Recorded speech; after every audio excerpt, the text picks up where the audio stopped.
안녕하세요. 저는 40대 중반 남자입니다. 누구나 가슴 속에 참 어딘가에 말 못할 사연을 품고 있다고 하죠. 저도 그런 사연이 하나 있습니다. 지금은 10년 정도 시간이 흘러 털어낼 수 있게 된 상처이기도 하고, 저도 이젠 행복한 삶을 살고 있어서 이렇게 글로 표현하게 될 수 있게 되었어요. 그래서 이렇게 익명으로나마 누군가에게 제가 겪었던 일을 얘기하고 싶어서 사연을 보내봅니다. 저는 제가 성인이 되던 해에 아버지가 돌아가시게 되었습니다. 어머니는 그렇게 저를 홀로 10년을 키워오셨고, 저는 30이 되던 해에 한 여자를 만나 결혼을 하게 되었습니다. 지금은 이혼소송을 통해 갈라섰기 때문에 전 아내로 호칭하겠습니다. 전 아내는 저보다 2살 어렸습니다. 전 아내가 24이었고 제가 26이었을 때 지인의 소개팅을 통해서 연인 관계로 발전할 수 있게 되었고, 그 이후 4년간의 연애 기간을 가지고 전 아내가 26이 되고 제가 30이 되던 해에 백년가약을 맺었습니다. 아무래도 처가댁 어른들께서는 어머님도 아버님도 건강하시고 함께 사셨는데, 저희 어머니는 아버지를 먼저 보내시고 나이를 드신 이후에도 제 대학 등록금이며 생활비며 버셔야 해서 너무 고생을 하셨고, 제가 결혼을 하게 되면서 집을 나가게 되면 어머니가 혼자 계셔야 했습니다. 저는 그 점을 결혼을 할 때 참 마음에 걸려 했습니다. 어머니는 제게는 괜찮다고, 이제 가정을 꾸렸으면 본인보다 와이프를 더 우선시해야 하는 것이 올바른 가장의 행동이라며 제게 안심하라는 말만 해주셨어요. 그랬는데 전 아내는 이런 제 속마음을 대체 어떻게 알아챈 것인지 제게 어머니를 모시면서 사는 것이 어떻냐고 제안을 해주더라고요. 시어머니와 자신과 저까지 이렇게 세 식구 오순도순 살자고 하면서요. 처가댁에서 별로 탐탁치 않아 하셨지만 그래도 본인들 딸이 직접 모시겠다고 나서니 별말 못하셨어요. 저는 그런 전 아내의 언행에 정말 커다란 감동을 받게 되었습니다.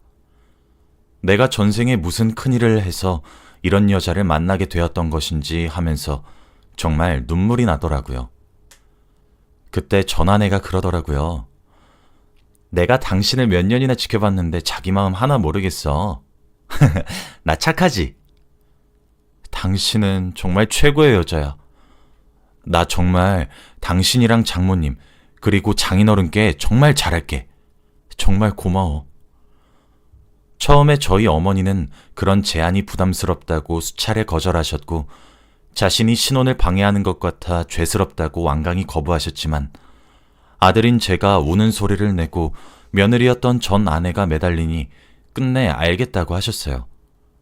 그렇게 셋이서 오순도순 살게 되었습니다. 저희는 아이를 좀 늦게 가지고 싶어 했어요. 슬슬 아이를 가질까 하던 시점이 되었죠. 그때가 아마 결혼한 지 2년 차 정도가 되었던 것 같네요. 하루는 전 아내가 저를 거실로 부르더니 어머니가 제게 할 말이 있으시다고 하더라고요. 그래서 저는 무슨 일이냐고 전 아내를 물끄러미 쳐다보았습니다. 그랬더니 전 아내는 의미심장한 표정으로 어머니 옆구리를 쿡쿡 찌르면서 얼른요 어머님 빨리 말씀하셔야죠 하더군요. 그제서야 어머니 얼굴을 보니 좀 분위기가 이상하더라고요. 뭔가 붉은 것 같기도 하고 부끄러움을 타는 것 같기도 하고. 그러더니 하는 말씀이 만나고 있는 남자가 있다고 하시는 겁니다. 사실 저희 아버지가 돌아가신 지도 한참이나 지났고, 돌아가신 이후로 저 하나 키우는 것도 고생하셨으니 당황스럽고 얼떨떨했지만 진심을 다해 축하해드렸습니다. 알고 보니 저 빼고 여자끼리 속닥거리면서 서로 알고 지냈더라고요. 만나게 된 경위를 알아보니 어머니는 저희가 모시고 살면서 일하던 것은 그만두셨고 집에서 쉬셨습니다. 저와 전 아내가 그러길 바랬거든요. 그런데 집에만 있으시니 심심하고 적적하셨던 것인지 동네 산책을 다니기 시작하셨는데, 그러다가 그 남자를 만나게 되었다고 하더군요. 제가 별로 개의치 않아 하기 시작하면서 일사천리로 소개를 받게 되었습니다. 실제로 만나 뵙게 되었는데 정말 중후하고 인자한 인상을 가지고 계셨습니다. 저희 어머니처럼 그분께서도 사별로 아내를 떠나보내시고 홀로 지내시다가 저희 어머니를 만났다 하시더라고요. 그렇게 두 분과 저희 부부 이렇게 식사를 함께하고 있는데 그분께서 저희 어머니 숟가락 위에 반찬을 얹어주시기도 하고 저희 어머니도 소녀처럼 볼을 붉히는 모습이 참 사랑스럽고 고와 보이셨습니다. 그때 저는 그분을 제 새아버지로 받아들이기로 결정했습니다. 이젠 저희 어머니가 더 이상 고생하지 않고 행복하게 사셨으면 좋겠다 싶었거든요. 하나 있는 자식인 제가 두 분의 관계를 지지하자 두 분은 혼인신고를 하고 황혼 결혼을 하셨습니다. 너무 남사스러워 하셔서 하객은 저희 부부와 새아버지가 되신 분의 아들 한 분뿐이셨지만요. 호적상으로는 저와 형제가 된 것이죠. 한복을 곱게 차려입고 수줍게 웃으시는 어머니가 참 행복해 보이셨습니다. 그렇게 이젠 저희 셋이서 지내던 곳에 한 사람의 식구가 늘었고 내 식구로 오순도순 살게 되었어요. 처음엔 이제 어머니도 챙겨주실 분이 생겨서 분가를 하려고 생각을 했었는데 전아내가 싫다고 거부를 하더군요. 저와 새아버지와의 관계를 들먹거리면서 이제 부자지간이 되었는데 친하게 지내야 하지 않겠냐고 조금 어색한 기류를 없애고 난 뒤에 분가를 하자고 하더라고요. 그러면서 전아내는 시아버지가 된 제 새아버지에게 유독 살갑게 대하기 시작하였고 저와 새아버지의 소통의 창구를 열어주었습니다. 그런 전아내의 모습이 얼마나 기특하게 여겨졌는지 모릅니다. 며느리가 애교도 부리고 그런 모습이 흐뭇하게 여겨지고 참 이상적이고 제가 그리고 꿈꿔왔던 장면이라고 생각했죠. 그러던 어느 날이었습니다. 전아내가 제게 수줍게 웃으며 길쭉한 상자를 하나 내밀더군요. 영문도 모른 채로 상자를 열었더니 안에는 임신 테스트기가 있었고 선명한 두 줄이 나타나 있더군요. 저는 얼떨떨했습니다. 제가 아이의 아빠가 되었던 사실에 말입니다. 당연히 처가댁이고 저희 집이고 경사가 일어났다고 하시면서 정말 많은 축하를 받았습니다. 제게 새아버지가 생기고 난 뒤에 왜 이렇게 좋은 일들만 일어나는 것인지 이 행복이 깨질까 두려울 정도로 너무 행복에 겨웠습니다. 아내가 아이를 품은 10달 동안 저 정말 해달라고 하는 것들 다 해주고 먹고 싶은 것들도 새벽이든 밤이든 지방이든 가리지 않고 데리고 다녔고 데리고 가지 못하면 저라도 가서 사왔습니다. 그렇게 제 아이가 태어났습니다. 그런데 아이의 혈액형이 AB형이더군요. 저는 O형입니다. 돌아가신 아버지도 저희 어머니도 모두 O형인 O형 가족입니다. 전아내는 A형인 장인어른과 O형인 장모님 사이에서 태어난 사람입니다. 인터넷에 아무리 검색을 해도 O형인 저와 A형인 전 아내의 자식은 O형이 아니면 A형만 나올 수 있다는데 왜 아이가 AB형인지 당최 모르겠더군요. 처음엔 병원에서 아이가 바뀌었을 것이라고 믿어 의심치 않았습니다. 하지만 병원에선 펄쩍 뛰면서 아이가 왜 바뀌냐고 아니라고 딱 잘라서 부정하더군요. 아내에게 무릎을 꿇고 빌었습니다. 유전자 검사 한 번만 해보자고요. 장인어른께 뺨도 맞았습니다. 장모님도 제게 소리치셨어요. 자네가 어떻게 이럴 수 있느냐고 하면서 말이에요. 아마 처가댁에서도 딸인 전 아내를 믿었던 것이겠죠. 하지만 일주일 가까이 묵묵히 때리면 때리는 대로 맞는 저를 보며 제가 그냥 넘기지 못할 것이란 걸 아셨는지 해보라고 하셨습니다. 대신 아니면 이혼이라고 각오하라고 으름장을 놓으셨죠. 그렇게 저와 전 아내가 갓 태어난 아이의 침과 머리카락 등으로 유전자 검사를 의뢰했고 바로 다음날 전화로 결과를 통보받았습니다. 아내와 친자일 확률이 99%로 일치하였고 저와는 친자 관계가 불일치한다고 하더군요. 그때 그 심정을 아무도 이해하지 못할 것입니다. 저희 어머니와 처가댁에 이와 같은 사실을 알렸습니다. 당연히 양가에서 뒤집어졌죠. 전 아내에게 누구냐고 물어도 입 꾹 다물고 대답 자체를 거부하니 정말 사람이 딱 미쳐버릴 것 같더군요. 꼭지가 하루에도 12번은 돌아서 소리를 지르다가 애원을 하다가 달래도 보고 정말 처가댁에서는 미안하다는 말만 하면서 전아내에게 캐물어봤지만 대답을 듣지 못했습니다. 당시에는 저희 어머니와 새아버지까지 아내가 입원한 1인실 병실에 오셨기 때문에 병실에 양가 모두 모인 상황이었습니다. 처가댁은 저희에게 죄인처럼 고개를 숙이고 있었고 아내는 아무런 대답도 하지 못하고 있었죠. 그런데 제가 정말 아무리 생각을 하고 쥐어짜내도 아내가 불륜을 저지를 뻔한 시간이 없었단 생각이 문득 들더군요. 그런 생각을 문득 떠올린 순간 제 눈앞에 새아버지가 보였어요.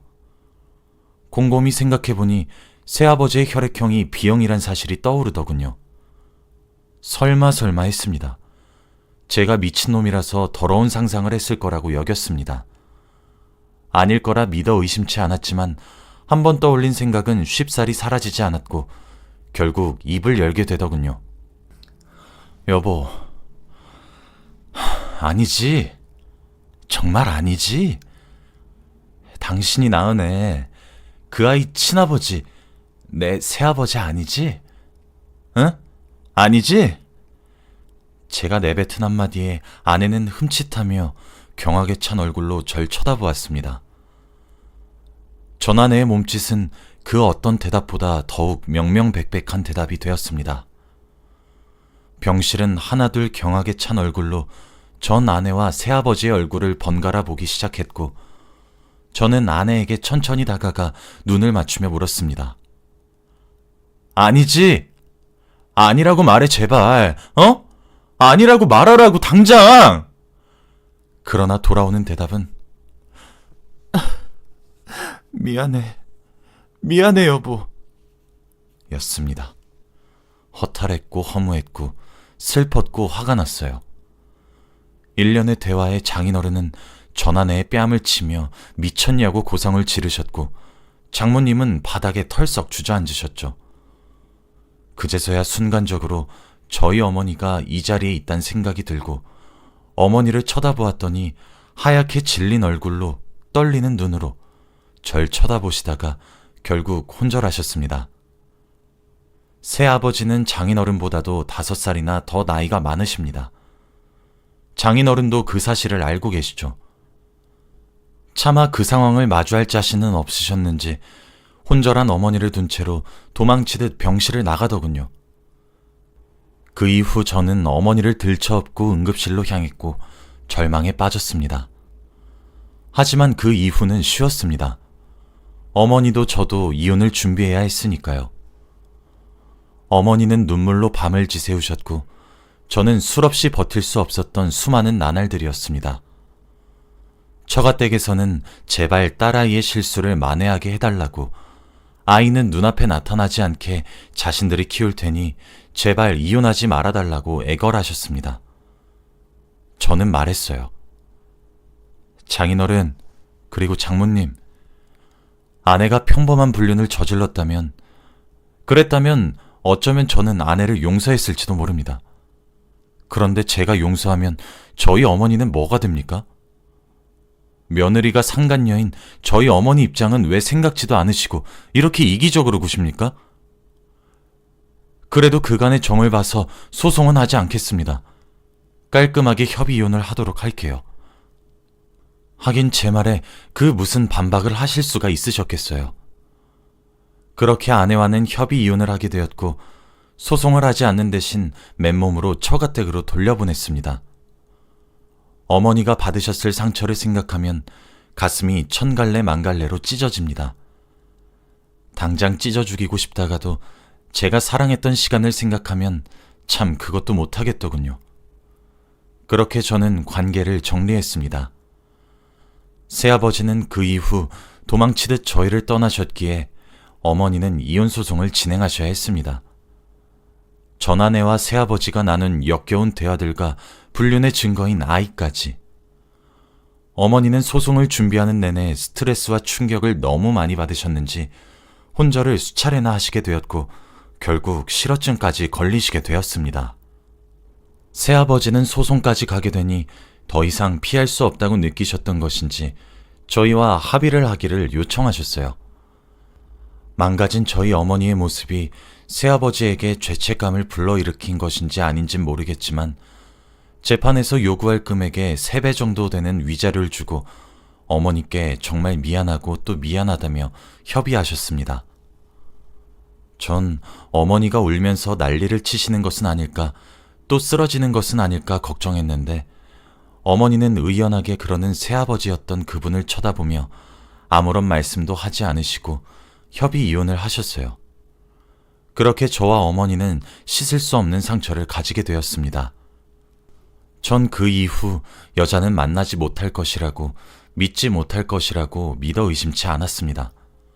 정말 제 가족을 사랑해주고 잘해주는 사람이라서 이 여자만큼은 내가 끝까지 사랑할 수 있겠다고 믿어 의심치 않았었는데 결국 제게 이런 커다란 배신감만 남긴 채로 떠나니 전 이제 어떻게 해야 하는 건지 갈피를 잡을 수가 없었어요. 저도 매일 술로 슬픔을 달래고 담배로 마음을 달래고 지냈습니다. 사실 얼마나 무너지고 싶었는지 모르실 거예요. 그런데 충격과 시리에 빠져 말을 잃으신 어머니를 두고 저마저 그렇게 지낼 수는 없는 노릇이니 이를 꽉 물고 정말 악으로 깡으로 버티고 또 버티는 나날들의 시작이었죠. 그러다 지금의 아내를 만나게 되었습니다. 지금의 아내는 원래 저와 알고 지내던 동네 동생이었어요. 저희 어머니도 동생의 얼굴을 알고 지냈었죠. 저도 사실 무너져도 이상하지 않을 만한 일을 겪었는데 어머니를 지켜야 한단 마음으로 근근히 겨우겨우 버티고만 있었잖아요. 그러다 보니 저도 누군가에게 의지할 만한 사람이 필요했었습니다. 지금의 아내는 동네에서 작은 술집을 하고 있었어요. 일본식으로 된 술집을 말이에요. 저도 일을 마치고 그렇게 한 번, 두 번 들려서 술을 마시기 시작했죠. 그러다 보니 지금의 아내의 가게에 자연스럽게 단골 손님으로 눌러 앉을 수 있게 되었고 지금의 아내가 제 이야기에 귀를 기울여주고 위로해주고 다독여주고 그렇게 많은 감정들이 오고 갔습니다. 하루는 아내가 제게 자신과 만나지 않겠냐고 물어보더군요. 저는 단칼에 거절했습니다. 사실 아내를 그 당시에는 여자로 생각하지도 않았어요. 매력이 없었다는 말이 아니라 하루하루 그저 살아가는 것도 너무 벅차서 감히 여자를 만날 생각도 못했거든요. 게다가 저는 이혼을 한 경력도 있고 아내는 저보다 어리고 초혼이니까요. 아내는 씁쓸하게 웃으며 제 의견을 받아들여 주었고 이번 일로 어색해지지 말고 여전히 오빠 동생 하자고 하더라고요. 저는 아내의 배려가 그저 고맙게 느껴졌고 절 이해해 주어서 너무 감사했습니다. 그런데 그 이후부터는 제가 문제였어요. 아내의 고백 이후로 점점 아내가 신경 쓰이기 시작하더라고요. 고백하기 전에는 제 얼굴에 뭐가 묻어 있으면 직접 떼내어 줬는데 닦으라고 휴지를 건네준다던가 옷에 뭐가 튀었으면 직접 물수건으로 지워줬는데 화장실 가서 비벼보라고 하던가 등등 저를 살뜰히 챙겼던 행동만 하다가 하지 않으니까 정말 너무너무 서운하고 섭섭하더라고요. 그래서 전 그때 비로소 느꼈습니다. 전 아내와의 상처를 이 여자를 통해 치유받았고 그 과정에서 제가 이 여자를 사랑하게 되었다는 사실을요. 저는 이 마음을 아내가 일주일에 가게를 딱 한 번 쉬었는데 바로 그날에 맞춰서 장미꽃 한 다발과 함께 고백했습니다. 사실 지금의 아내에게 전 아내의 이야기를 너무 많이 한 것은 아닌가 마음에 걸리기도 했었는데 아내는 저의 모든 것을 이해해 주었죠. 그렇게 저희는 짧지 않은 기간 동안 뜨거운 연애를 하게 되었고 혼전 임신으로 결혼을 하게 되었습니다. 처음엔 아내의 처가댁에서도 저를 탐탁치 않아 하셨는데 저희 집안의 기구한 사정을 듣고 이혼의 틈이 제 탓이 아니란 사실을 인정해 주셔서 결혼을 할 수 있었어요. 임신과 동시에 결혼을 했는데도 여전히 말을 제대로 하지 못하는 어머니가 걱정이 된다며 아내는 어머니를 모시고 살길 원했고 저와 어머니는 반대를 했었죠. 그래도 임신한 며느리를 이길 순 없으셨는지 어머니도 알겠다고 허락을 했고 당사자들이 괜찮다고 하니 제가 무슨 할 말이 있나요? 그렇게 셋이서 살게 되었죠. 제 아내는 참 좋은 사람입니다. 아이를 임신해서 출산해 준 것도 너무 고맙고 천성이 착하고 순해서 그런지 어머니도 잘 챙깁니다. 제가 늘 아내에게 고맙다고 말을 하면 아내는 되려 제가 자신의 처가댁에 워낙 잘해주니 자신이 더 고맙다고 저를 추켜 세워줍니다. 저희 어머니도 이제 실어증이 많이 나아졌습니다. 아직 말을 많이 더듬으시지만 며느리랑 손도 잡고 시장에 가기도 하고 저와 아내 사이에서 태어난 손주의 재롱을 보기도 하며 웃음도 많아지셨어요. 지금의 아내를 만나기 위해 이제껏 실연의 과정을 겪었던 것은 아닐지 생각이 듭니다. 사실 제가 이렇게 전 아내의 이야기가 생각나게 된 이유가 있어요. 며칠 전에 아는 지인으로부터 듣게 된 이야기입니다만 전 아내는 그 아이를 결국 자신이 키운다고 하더군요. 그리고 얼마 전에 제 새아버지였던 분이 돌아가시게 되면서 유산을 본인 친자식에게 전부 물려주셨는데 전 아내가 그걸 듣고 이 아이의 친부도 그 사람이라며 아이 몫을 떼달라고 소송을 걸었고 지금 한창 소송 중이라고 하더라고요. 참 사람은 변하지 않는다고 여전히 그렇게 사네요. 여러분들도 저처럼 그런 나쁜 사람을 만나지 마시고 사람 보는 눈을 키워 제대로 된 상대방과 예쁘게 연애하고 알콩달콩 사셨으면 좋겠습니다. 여기까지가 제 이야기이고요. 들어주셔서 감사합니다.